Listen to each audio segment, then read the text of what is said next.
जासूसों की दुनिया कैसी होती है, वो क्या पहनते हैं, क्या करते हैं और उनकी दुनिया में खूनी झड़प आखिर दिखती कैसी है।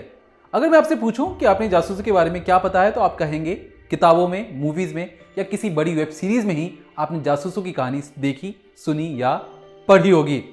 लेकिन आज हमारे पास एक तस्वीर सामने आई है। इस तस्वीर को पहले आप देखिए, फिर मैं बताता हूं ये कांड कहां हुआ है और जासूसों की दुनिया से इसका क्या ताल्लुक है।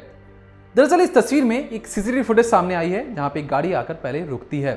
इस गाड़ी से एक शख्स नीचे उतरता हुआ दिखाई देता है। शख्स ने सफेद कुर्ता पहना हुआ है।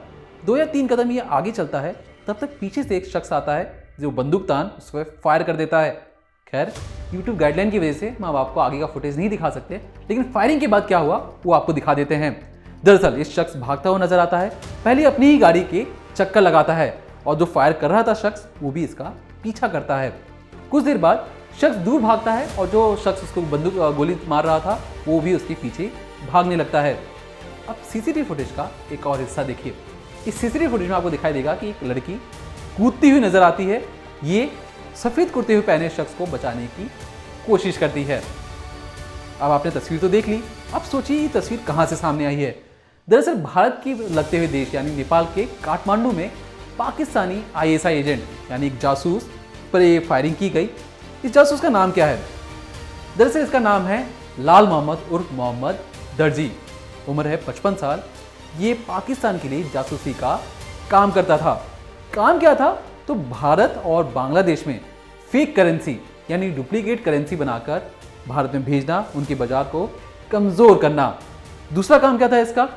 जितने भी आतंकवादी आते थे उनको लॉजिस्टिक सपोर्ट दिलवाना।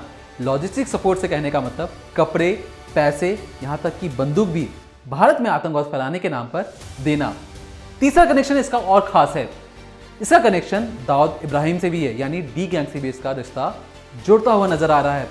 अब जो लड़की पहले कूदी थी, ये लड़की इसी की बेटी है, यानी पाकिस्तान का जो आईएसआई एजेंट था, जो जासूस था, उसके घर पर ही दूसरे किसी शख्स ने उस पर गोली चला दी।